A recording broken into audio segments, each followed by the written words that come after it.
Let's talk about something that's been a constant topic of conversation in political discourse. What many have called Trump Derangement Syndrome, or TDS. At its core, TDS was often used as a pejorative to describe people who seemed overly fixated on Donald Trump's personal behavior rather than his policies.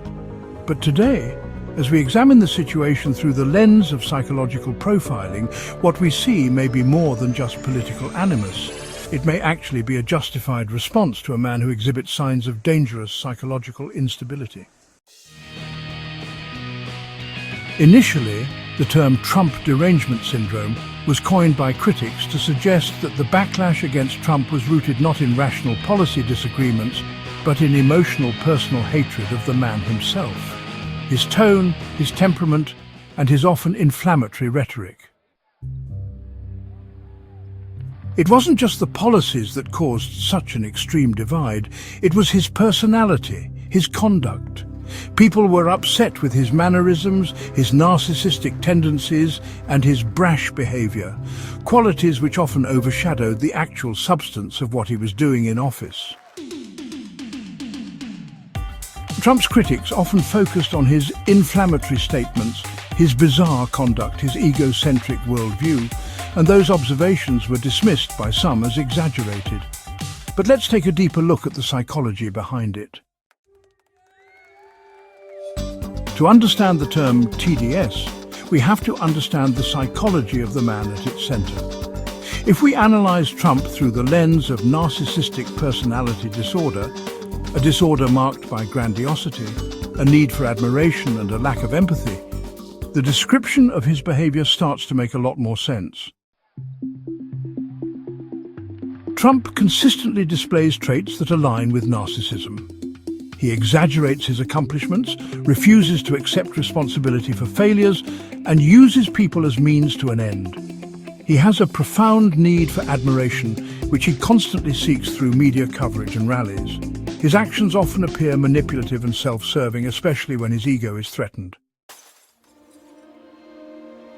And it doesn't stop there. Trump's conduct demonstrates signs of emotional dysregulation, an inability to control his impulses, whether in tweets, interviews, or on the public stage. He often lashes out at critics, publicly shaming those who stand in his way.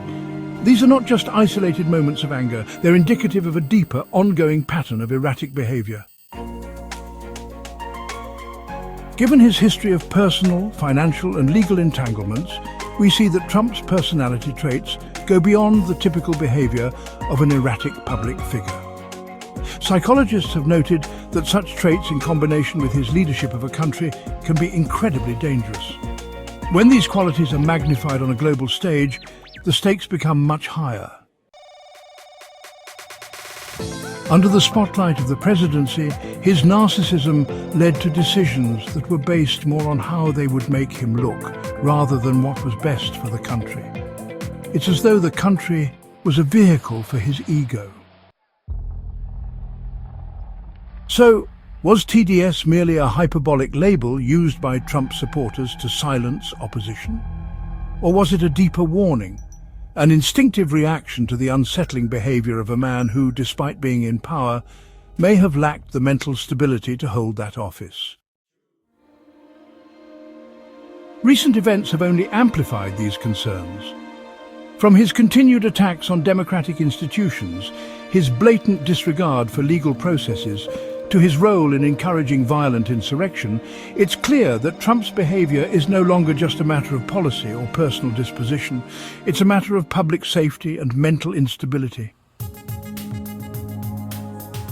Trump's behavior, once seen as bizarre but perhaps an isolated characteristic of a controversial leader, now seems to be a reflection of deep-rooted psychological issues. What once seemed like a deranged response from his critics now feels more like a justified recognition of a man who is indeed unhinged.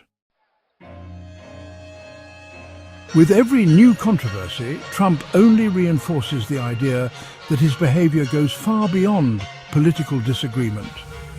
This is no longer about policy. It's about the psyche of a man who shows signs of being a deranged maniac, a psychological profile that can no longer be ignored. In the end, Trump Derangement Syndrome might have been a term used to dismiss critics, but in hindsight, it may just be the public's response to the unhinged reality of his leadership. It was never about derangement. It was about seeing the cracks in the facade of a man who in many ways embodies a psychological crisis at the highest level of power. Thanks for watching. Let me know your thoughts in the comments. How do you perceive Trump's behavior now? Is it still a case of derangement, or is it a deeper psychological issue we can no longer ignore?